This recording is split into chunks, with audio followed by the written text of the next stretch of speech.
하나님에게 택함받은 40여 명의 저자들이 성경을 기록을 했습니다.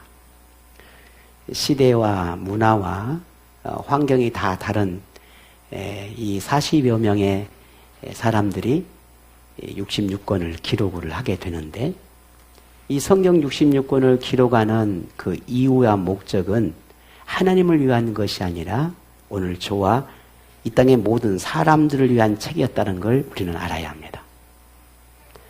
오롯이 사람 때문에 기록된 책입니다. 하나님 때문에 기록된 책이 아니라는 거예요. 이 성경을 읽는 대상이 하나님이 아니라 오늘 우리란 말이죠. 그러니 사람을 향한 하나님 말씀입니다. 그래서 그리스도인이라면 하나님 말씀이 이 성경을 모든 삶의 기본적인 그 지침으로 삼습니다. 그런데 사람이 하나님의 가르침을 온전히 지키며 산다는 것에는 한계가 있지요. 가르침을 바르게 이해하지 못해서이기도 하겠지만 인간의 죄된 습성을 버리지 못한 것이 더 큰 이유입니다.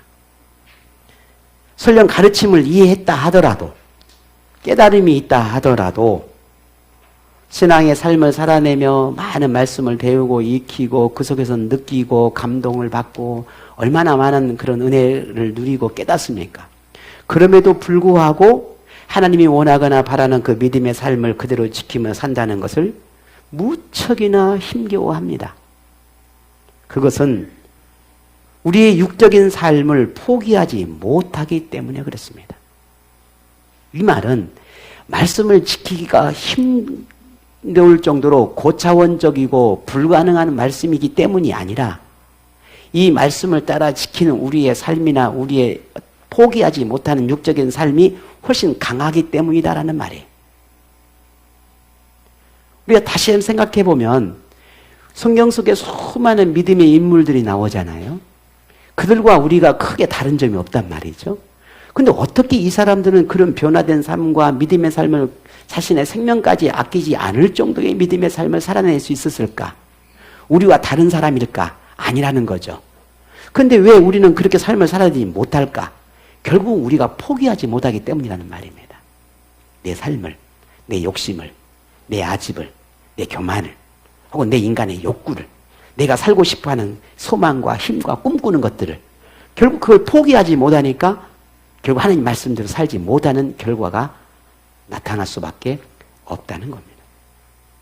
자, 그렇다고 하나님의 가르침을 적당히 따르며 산다거나 이를 당연한 듯한 생각으로 불순종의 삶을 이어간다면 뭐 그것도 당연하고 그럴 수 있겠다라고 이해할 수 있겠지만, 하지만 그런 삶이 우리가 계속되어진다면 결국은 구원에서 벗어날 수밖에 없다라는 거예요. 이게 우리에게 가장 큰 경고의 메시지입니다. 하나님은 우리에게 경유하는 삶에 대해 명령하고 요구하며 때로는 불순종에 대한 단호하고 예외가 없는 강력한 심판에 대해서 늘 경고합니다. 그래서 하나님의 명령과 요구나 혹은 교훈이나 책망 등 어떤 가르침에 대해서든 우리는 순종의 삶을 위해서 고민해야 합니다. 구분하고 내 생각과 판단해서 이건 나누고 할 수 있는 건 없는 건, 아니면 이건 좋은 건 나쁜 건, 이것은 내가 뭐 귀담아 들어야 할 것, 아니면 이것은 흘려보낼 수 있는 것들이 분류하고 내가 하는 게 아니라 성경 66권의 모든 말씀이 내게 경고가 되든 내게 책망이 되든 아니면 내게 꾸지람이 되든 아니면 내게 위로가 되든 아니면 내가 향해서 저주가 되든 그 모든 말씀 앞에 우리는 아멘 할 수 있어야 한다는 말이에요. 그래야 비로소 우리의 삶에 하나님을 향한 방향이 설정이 되고 하나님을 붙드는 이유가 만들어지기 시작하는 겁니다. 과거의 구약시대의 이스라엘 백성들이 회개운동이 일어나고 하나님 앞에 우상 숭배했던 것들을 지적하고 경고할 때에 선지자 그들을 불러 모아놓고 강력하게 말을 합니다. 너희들이 이렇게 살면 너희들 하나님 앞에 저주를 받는다 라고 할 때 백성들이 뭐라고 하신지 압니까? 아멘을 외쳤습니다. 저주 앞에 아멘을 외치는 거예요. 이게 진짜 믿음이죠. 내 마음을 따뜻하게 해주는 말씀 앞에만 아멘이 아니라 내 속사람을 휘벼파는 그런 가시처럼 그 말씀 앞에서도 우리는 아멘 할 수 있어야 한다는 거예요. 이게 믿음이라는 거예요. 이게 믿음. 하나님은 무한한 사랑과 자비를 가진 분이시지만 그렇다고 불순종한 이에게까지 무한하지는 않습니다. 공의와 정의를 행하시며 공평하신 하나님이시라는 걸 우리는 알아야 합니다. 그래서 하나님은 모든 사람에게 하나님의 가르침에 대해 깨닫고 스스로의 결심과 결단으로 하나님을 따를 것을 바라시는데 무엇을 하든지 자원하는 마음에서 비롯되어야 한다는 걸 늘 강조를 합니다. 자원해서 하나님의 모든 일들을 자원하는 마음으로 해라. 하나님은 굴복시키고 두려움과 공포감을 줘서 어떻게든지 순종할 수 있도록 하는 분입니다. 그럴 수 있는 분이라는 거죠. 하지만 그렇게 하지 않습니다. 하나님의 강력한 능력으로 오늘 우리의 마음을 움직이고 바꿀 수도 있습니다. 그래서 결단하게 하고 그래서 뭔가 하나님이 앞에 굴복시킬 수 있습니다. 근데 하나님은 그렇게 하지 않아요. 오히려 그 말씀 앞에 깨닫고 겸손함으로 그 말씀에 내 자신의 그릇됨을 다시 한번 돌이켜보고 그래서 결단하게 하고 결심하게 해서 하나님의 그 마음 깊은 그 마음을 헤아려서 그 뜻을 자발적으로 순종하고 자발적으로 하나님을 경외하기를 바라십니다. 그래서 오늘 우리에게 하나님의 그 강력한 힘을 우리의 마음에나 우리의 영혼 가운데 발휘하시는 것이 아니라 그저 깨닫게 하고 그저 알려주고 그 마음이 우리에게 다가오시는 거예요. 우리 아이들을 키우면 회초리를 들어서 이 아이들을 굴복시키도 있지요. 아버지라는 어머니라는 권위로. 그럴 수 있지 않습니까? 근데 그게 한때잖아요. 그게 한때예요. 머리가 크고 자기도 뭐 판단이 쓰고 성이란 이유가 돼서 이제 회초리를 들어보세요. 됩니까? 안 돼요. 들었다가도 손 한 번 잡으면 이제 힘이 딸려서도 안 돼요. 과거에 참았던 우리 아이들의 이 언어와 이제 지식들이 쏟아내기 시작하면 우리 부모들 꼼짝 못해요. 그렇잖아요. 우리 신앙의 삶을 살아내는 오늘 우리가 하나님 앞에 그 첫사랑처럼 순수한 하나님을 향한 믿음의 고백이 있을 때는 어떤 말씀 앞에서 우리가 아멘을 했어요. 그런데 우리가 머리가 커져가고 조금 알아가고 경험도 쌓아져가고 이제 뭔가 조금 하니까 그럴듯하고 이 인생의 문제나 삶의 모든 문제가 이제 평안해지고 좋아지니까 이때는 뭐라 그래요? 하나님께서 아무리 말씀하시고 뭐 어떤 말씀 앞에도 내가 골라서 듣기 시작합니다. 하나님은 우리에게 자발적으로 자원하는 마음에서 순종하고 헌신하고 믿음의 삶을 살아내고 그렇게 믿음 안에서 바라지만 언젠가부터는 이런 마음들이 조금씩 사라지기 시작해요. 심지어 경고하고 책망하고 꾸지람에도 우리의 마음이 움직이질 않아요.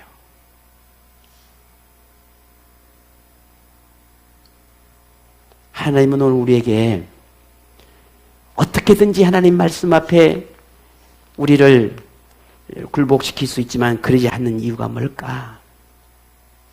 오늘 우리의 마음을 원하시는 겁니다. 우리의 마음을, 진실한 마음. 이런 하나님의 뜻을 너무나 잘 아는 시편 저자는 이렇게 기도합니다. 시편 51편 12절에 여러분도 잘 아시는 말씀이죠. 주의 구원의 즐거움을 내게 회복시켜 주시고 자원하는 심령을 주사 나를 붙드소서. 오늘 이 저자는 하나님이 자기 마음의 구원의 즐거움을 회복시켜달라고 기도합니다. 그래서 기꺼이 하나님을 따를 수 있기를, 자원하는 마음으로 하나님을 따를 수 있기를, 자발적으로 내가 원해서 내가 간절히 바래서 하나님을 따를 수 있게 해달라고, 그런 마음을 내게 달라고 그렇게 기도하고 있습니다. 그렇다면 한 가지 질문을 해보려 합니다. 하나님을 향한 우리의 모든 행위는 꼭 자발적으로 스스로 자원하는 마음에서 비롯된 것이어야만 하는가 하는 겁니다. 만일 자원하는 마음이 없이 행해지는 건 하나님이 기뻐하지 않는 것이고 원하지 않는 것인가 하는 겁니다. 자원하는 마음이 없다면 가르침을 따르지 않아도 되는가? 억지로 하려 하거나 어떤 강요에 의해서 어쩔 수 없이 하는 것은 하나님이 원하지 않는 것이니 굳이 그리 할 필요가 없다. 순종할 필요가 있겠는가? 라고 하는 물음이에요. 여러분은 대답은 어떻습니까? 사도행전 5장에 보면 아나니아와 삽비라 이야기가 나옵니다. 그 부부 이야기가 여러분 아실 거예요. 당시 처음 교회에는 성령의 충만한 은혜 속에 살아가는 사람이 참 많았지요.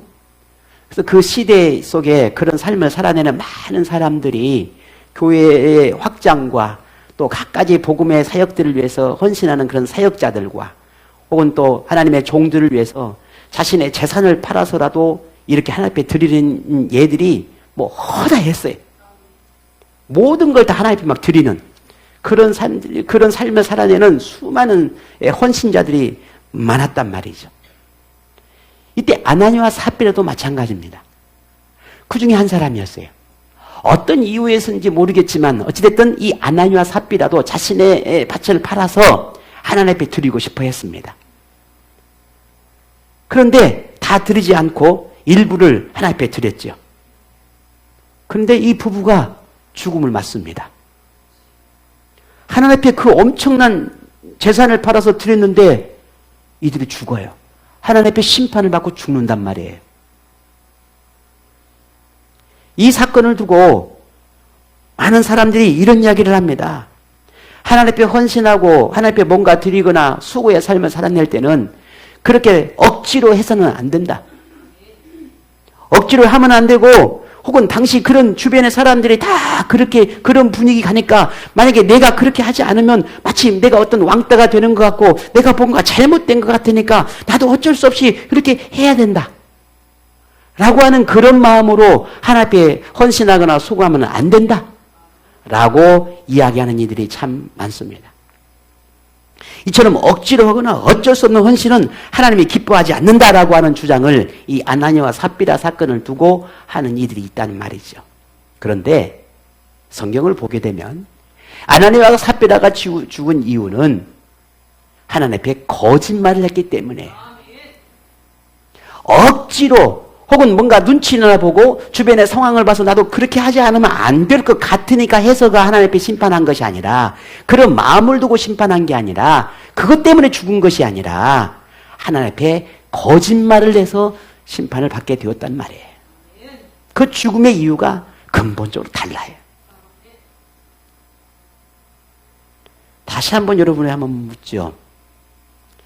강요에 의한 억지 순종이나 부담이 큰데도 어쩔 수 없이 행하는 순종은 하나님에게 인정받지 못하는 건가? 차라리 순종하지 않은 편이 더 나은 건가 하는 거예요. 신앙생활 속에서 종종 겪게 되는 혼란스러움이지요. 마음은 동하지 않고 하고 싶지 않고 이제 하기 싫고 그만하고 싶고 이제는 나도 편하게 싶고 나도 쉬고 싶고 내가 하고 싶은 거 하고 싶고 더 이상 하나님 때문에 끌려다니거나 뭔가 내게 주어진 직분 때문에 끌려다니거나 나는 그러고 싶지 않아. 이제 나도 좀 편하게 하고 싶어. 다른 사람들처럼 저 사람들처럼 어느 저들처럼 나도 그러고 싶어. 이런 마음으로 한들 하나님이 기뻐하시겠어? 이런 마음은 내가 뭔가 하나님 앞에 한들 이게 뭐 덕이 되겠어? 그런 마음 속에 우리는 늘 있지요. 여러분의 대답은 어떻습니까? 오늘 이에 대한 분명한 해답을 오늘 본문에 나오는 이 한 사람을 통해서 우리가 그 해답을 찾으려고 합니다. 예수님에 관한 재판이 끝나고 로마법에 따라 예수님은 십자가에 매달려 죽게 되는 형을 받게 됩니다. 예수님은 죄수의 몸이 되어 본인의 매달린 그 십자가를 지고 예루살렘 시내를 지나서 골고다라고 하는 이 언덕을 향해 가게 됩니다. 로마 병사들에게 채찍에 맞았기 때문에 온몸이 만신창이가 되어 있고 머리에는 이 가시관을 쓰였기 때문에 이게 가시의 독에 의해서 얼굴이 팅팅 부어 있는 거예요. 앞을 볼 수 없을 만큼. 몸도 만신창이가 돼 앞을 볼 수도 없어. 그는 지치고 힘들고 상처나고 아픈 그 몸을 이끌고 십자가를 메고 가는 거예요. 그러니 넘어지기를 수없이 반복했겠지요. 아마 무릎도 까지고 온몸이 더 힘들었을 겁니다. 그러니 얼마나 한 걸음 한 걸음 내딛는 것이 고통이었겠습니까? 이를 지켜본 로마의 한 병사가 예수님의 어깨에 매어 있던 이 십자가를 그곳에 구경하던 한 사람에게 대신해서 십자가를 매게 하지요. 성경은 이 사람에 대해서 마태, 마가, 누가 이 세 사람이 소개를 하고 있습니다. 그런데 이 사람에게 소개하는 것은 장문이 아니라 딱 한 절이에요. 이쯤 되면 많은 이야기와 이 사람에 대해서 많은 소개도 필요할 법한데 딱 한 절이었어요. 마가보도 딱 한 절, 마태도 딱 한 절, 누가도 딱 한 절이. 그나마 그래도 조금 더 자세히 기록한 사람이 마가입니다. 그래서 오늘 우리가 조금 전에 읽었던 이 마가복음 15장 21절을 함께 읽은 겁니다. 우리 한 번만 더 이 시간 같이 봉독하겠습니다. 본문입니다. 같이 봅니다. 마침 알렉산더와 루포의 아버지인 구레네 사람 시몬이 시골로부터 와서 지나가는데 그들이 그를 억지로 같이 가게 하여 예수의 십자가를 지우고. 아멘. 네, 맞아요. 여러분이 잘 아는 것처럼 예수님의 십자가를 억지로 대신 진 사람, 그 사람이 구레네 사람 시몬입니다. 이 사람이 예수님의 십자가를 대신 지게 된 사람인데 시몬은 예수님의 고통을 나눈 사람이지요. 시몬은 예수님의 그 무거운 짐을 나눈 사람입니다. 그런데 시몬에 관한 기록이 한 줄밖에 없다는 게 너무 궁금하지 않아요? 저도 여기 한 말씀 가지고 오늘 말씀을 준비했단 말이에요. 고민 무척 많아요. 이거 자료가 없잖아요.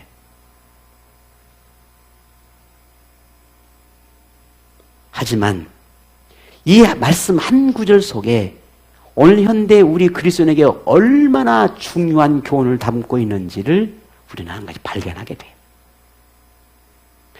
구레네 사람 시몬은 어느 시골 출신으로 짐작이 됩니다.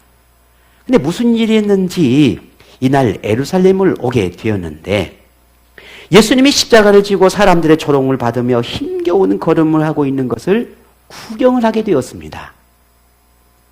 그러지 않겠습니까? 여러분도 어디 지나가다가 사람들이 많이 운집해 있고 시끌시끌하면 궁금해서도 한번 가볼 만 하잖아요.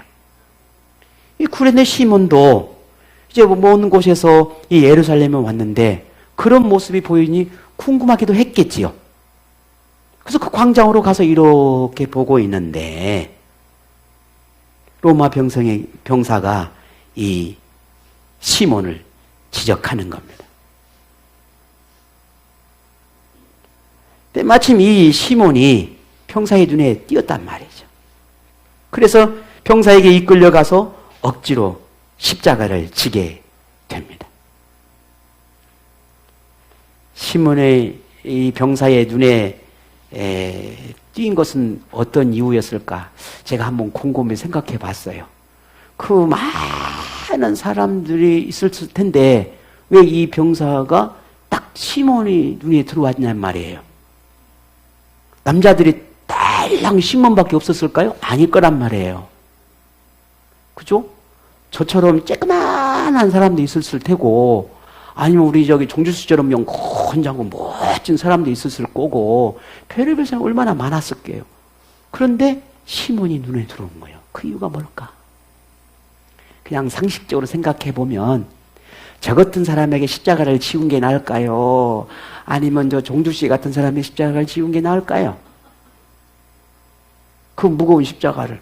그러지 않겠어요? 아니, 상식적으로 생각해도 그렇잖아요. 그러니 아마도 이 구레네 사람 이 시몬은 조금 덩치도 있고 키도 좀 훤칠하니 건강해 보이고 그러니까 예수님을 대신해서 십자가를 지게 해도 괜찮겠다라고 생각하지 않았겠습니까? 그래서 그 지목을 받는 거예요, 이제. 갑자기, 느닷없이, 아무 생각 없이. 그저 구경하러 왔는데. 어찌됐든 시몬은 자기 의사와는 아무런 상관이 없이 병사에게 지목이 되어서 거부하지도 못하고 그렇게 갑작스럽게 예수님의 십자가를 지게 되었습니다. 어쩔 수 없이 십자가를 지게 된 시몬에 대해서 마태도 마가처럼 이렇게 이야기해놨어요. 마태복음 27장 32절에 나가다가 시몬이란 구레네 사람을 만나매 그에게 예수의 십자가를 억지로 지워가게 하였더라 했습니다. 조금 전에 우리가 읽었던 마가복음과 또 조금 전에 읽었던 이 마태복음에 공통된 단어가 하나가 나오지요. 그게 억지로라는 말이에요. 억지로. 그러면 여기서 조금 더 상상을 좀 해보십시다. 시몬은 예수님을 대신해 잠깐 동안 십자가를 졌을까요? 여러분 어땠을 것 같습니까? 너무 예수님이 힘들고 이 넘어지기를 자꾸 반복하니까 너무 지치니까 예수님을 잠깐 쉬게 하고 그 쉬는 동안 이 로마 병사가 이 시몬에게 십자가를 지웠을까 하는 거예요. 여러분 어떻게 생각하십니까? 아니면 시몬이 예수님에게 받은 이 십자가를 골고다까지 지고 갔을까요? 여러분 어땠을 것 같습니까?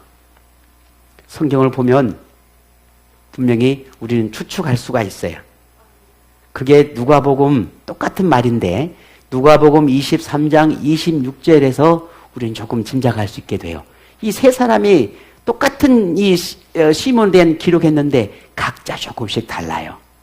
그래서 누가복음을 보니까 아하 이거구나라고 하는 걸 짐작하게 되는 것이 누가복음 23장 26절에 그들이 예수를 끌고 갈 때에 시몬이라는 구레네 사람이 시골에서 오는 것을 붙들어 그에게 십자가를 지워 예수를 따르게 하더라 했습니다.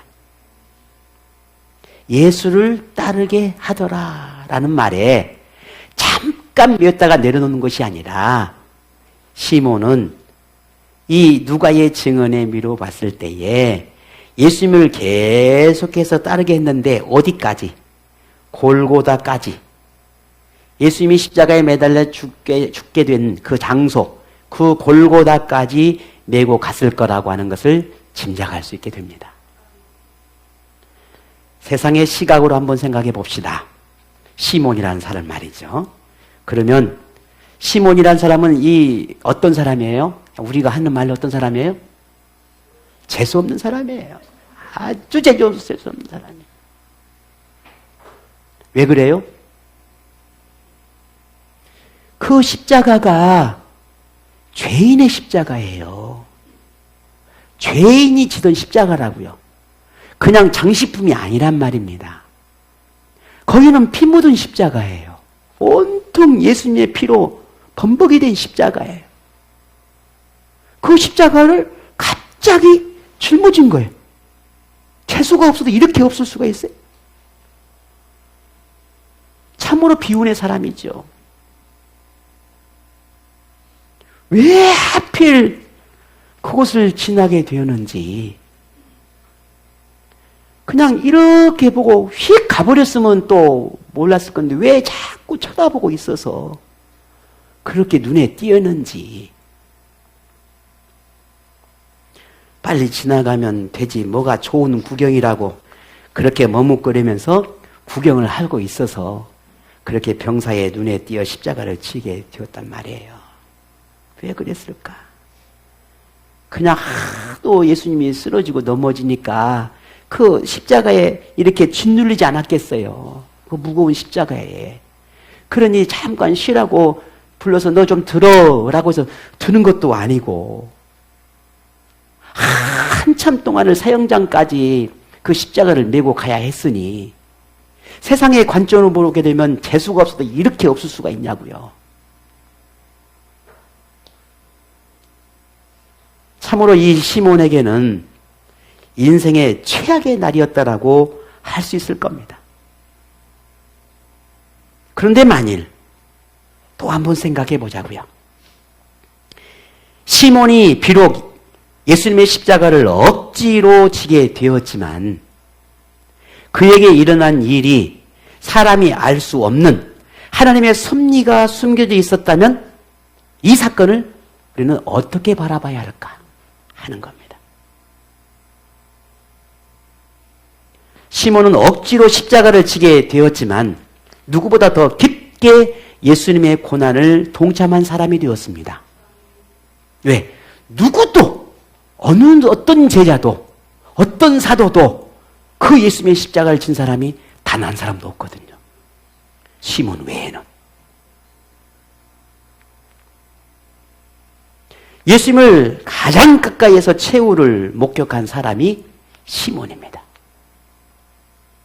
설령 시몬이 십자가를 매는 순간에는 예수님이 누구인지를 몰랐더라도 이 십자가를 짐을 통해서 도대체 저 사람이 어떤 죄를 지었길래 왜 이토록 이 무거운 십자가를 지며 왜 저렇게 온 몸이 피투성이가 될 정도로 맞았을까?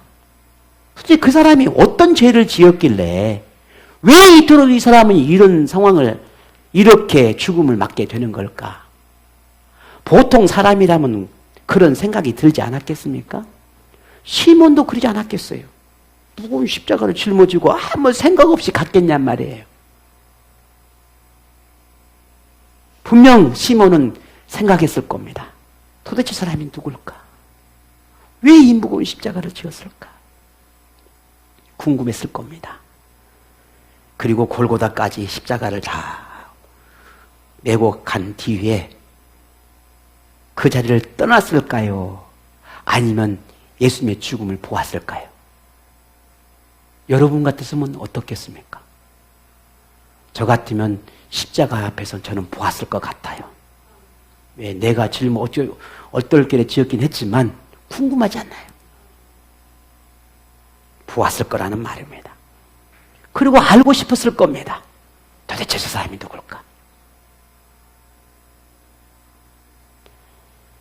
그렇다면 시몬이 십자가를 억지로 진 후에 그의 모습이 여러분 궁금하지 않습니까? 그걸로 이야기가 끝나는 거예요? 궁금하잖아요.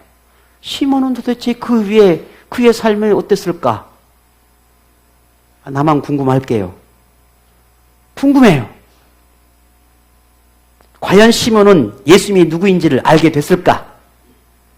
아니면 이때를 인생의 가장 비참한 순간으로 기억하는 그냥 평범한 사람이 되었을까? 물론 시몬이 예수님이 누구인지를 알게 되었다거나 아니면 예수님이 믿게 되었다라고 하나 그런 기록은 없습니다. 성경 어디에도. 없어요. 이거에 대해서 성경은 침묵하고 있어요.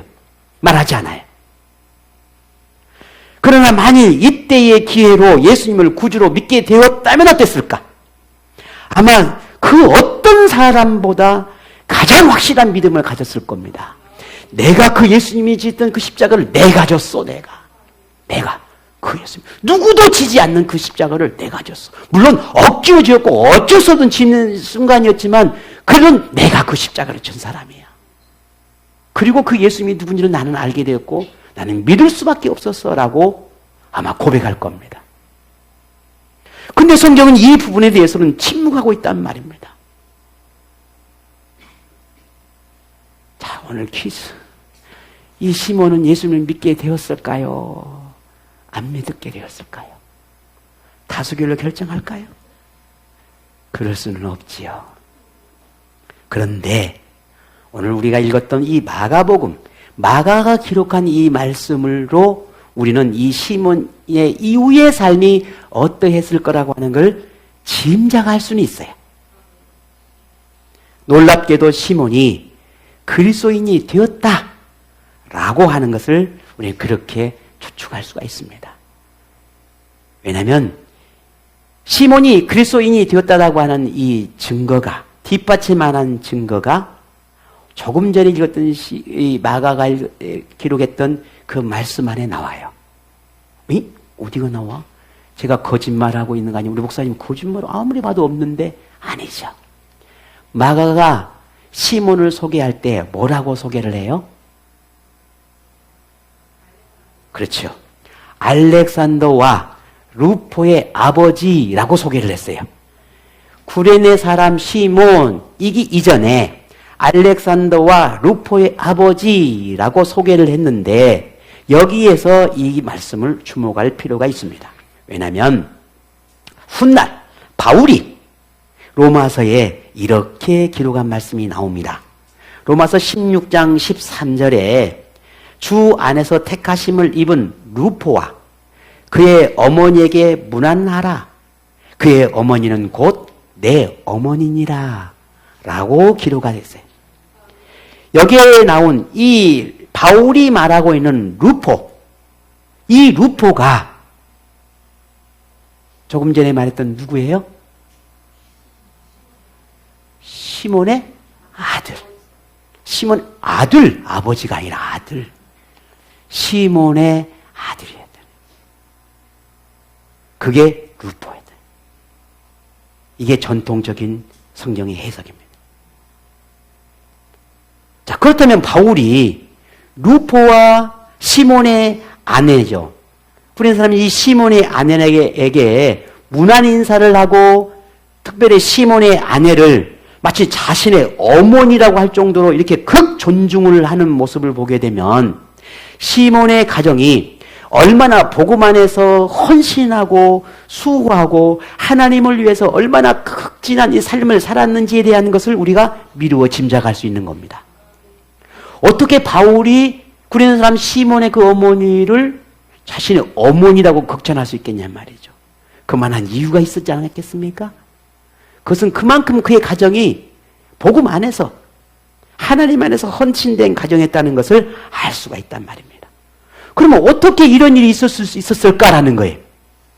물론 역시 그 과정 역시도 우리는 알 수는 없습니다. 그러나 그의 집안의 가정에 있던 이 시몬이 복음 안에 있었다는 것을 말할 수 있어요.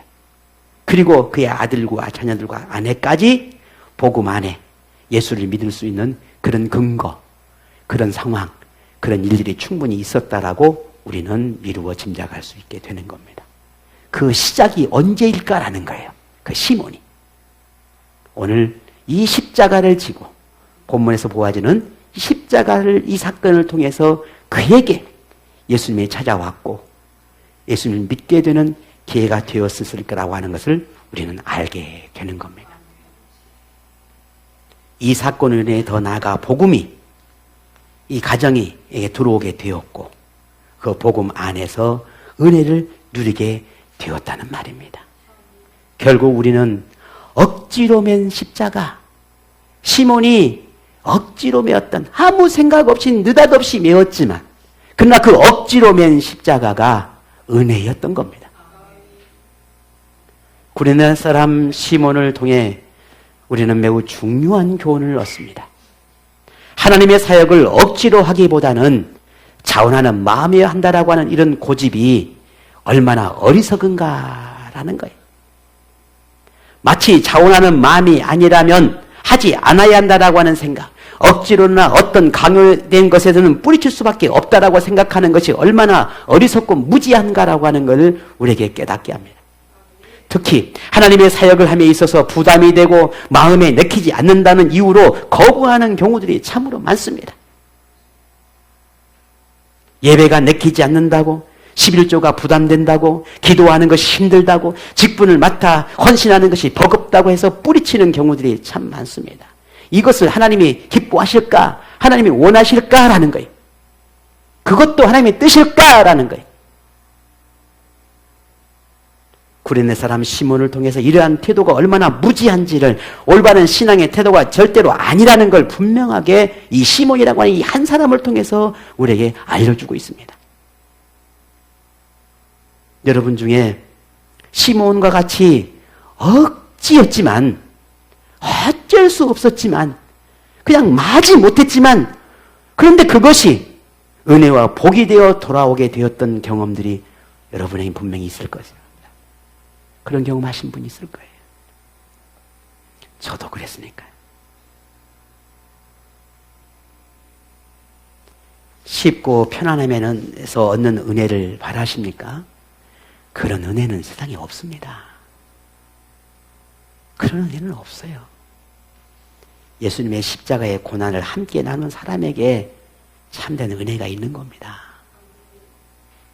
설령 억지일지라도 하나님을 먼저 생각하고 순종할 때 그 순종에 은혜를 덧입혀 주시는 겁니다.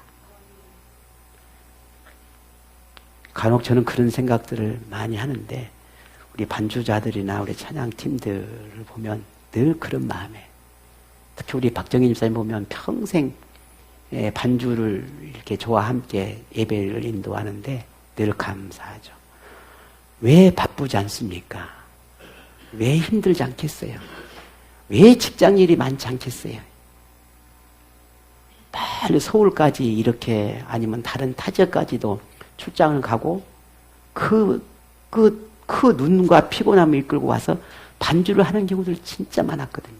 제가 알아요. 쉬고 싶고 집에 가서 한숨이라도 더 자고 싶고, 왜 그런 생각이 들지 않겠어요? 우리 박사님 예를 들어서 미안하긴 한데 우리 모두가 다 그래요. 힘들잖아요. 피곤하잖아요. 얼마나 지쳐요. 조금이라도 한 번 더 자고 싶고 앉고 싶고 쉬고 싶고, 왜 그런 마음이 없겠어요? 다 있어요. 바쁘고 힘들어요. 그런데 때로는 어쩔 수 없이 정말 억지로 몸을 이끌고 와서 마지 못해서, 때로는 목사님 눈치 보니라고, 아니면 또 어떻게, 그냥 온갖 하나님이 기뻐하지 못하는 그런 감정과 생각과 그런 마음들로 하나님 앞에 나갈 때가 있단 말입니다. 그런 나의 마음을 하나님이 기뻐하지 않을까? 에이, 이런 마음으로 하나님 앞에 헌신하면 무슨 하나님이 기뻐하겠어? 차라리 내 마음이 기쁨으로 즐거움으로 자원하는 마음으로 하나님 앞에 나가야 하나님이 기뻐하지 하는 마음에, 다음에 나도 그런 마음이 있을 때까지 조금 더 내가 좀 내려놓자, 하지 말자 라고 생각하는 그리스도인들이 얼마나 많은지 몰라요.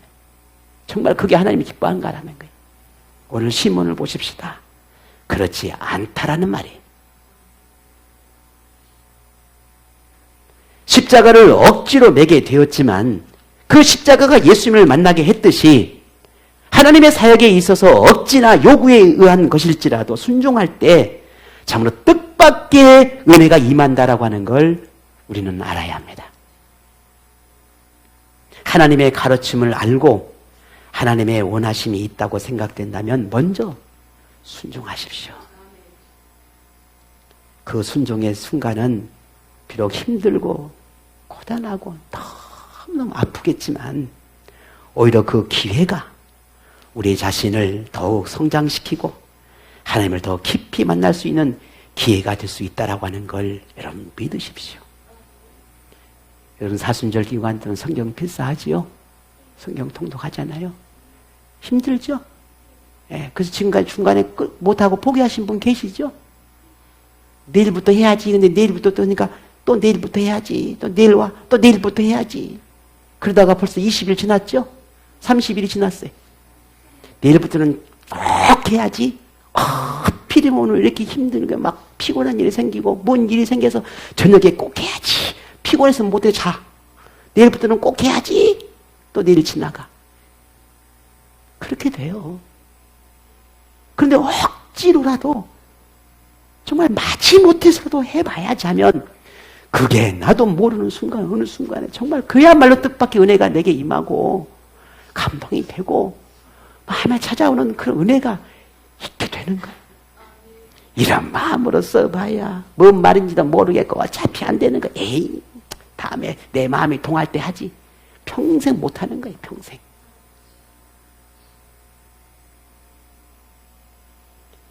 우리를 성장시키고 믿음을 더 나은 믿음으로 나가고 하나님을 더 온전한 믿음으로 섬길 수 있는 내 안에 구원의 감격과 은혜를 더 가장 깊이 깨닫는 것은 안락하고 편안함 속에서는 절대 누릴 수 없습니다.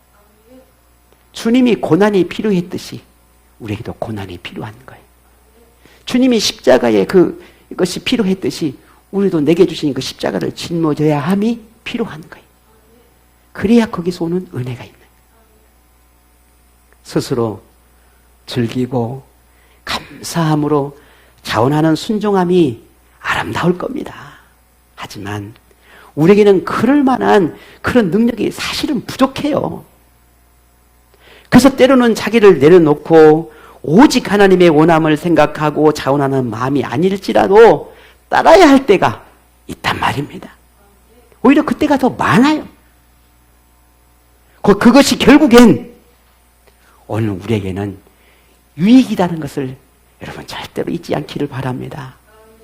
만일 하나님의 섭리를 진심으로 믿는다면 억지이든 어쩔 수 없다고 생각되든 먼저 순종하십시오. 하나님의 영광이 드러나고 하나님의 필요로 함을 생각한다면 따르십시오. 설령 무겁고 버겁고 힘겨울지라도 먼저 순종하십시오. 억지 순종일지라도 하나님은 생각지도 않은 방법으로 은혜를 베푸십니다. 여러분은 자원하는 마음이 일어날 때까지 기다리겠습니까? 아니면 억지일지라도 주어진 기회를 받아들이겠습니까? 이제 여러분의 믿음의 고백이 남아 있습니다. 하나님과 함께하는 삶에 억지나 어쩔 수 없는 수용일지라도 그것은 결국 은혜로 돌아올 것이니 항상 순종할 기회를 버리지 않기를 부탁을 드립니다. 차원에서 기쁨으로 하나님 앞에 나아가는 것도 은혜지만 억지도 은혜라고 하는 걸 잊지 않기를 바랍니다. 어떤 태도든 항상 하나님의 가르침에 순종하고 따르는 그 믿음으로 그 믿음이 진정 은혜라는 걸 기억하고 늘 응답하는 삶을 살아내는 오늘 여러분에게 은혜와 복을 누리기를 주의 이름으로 축복합니다.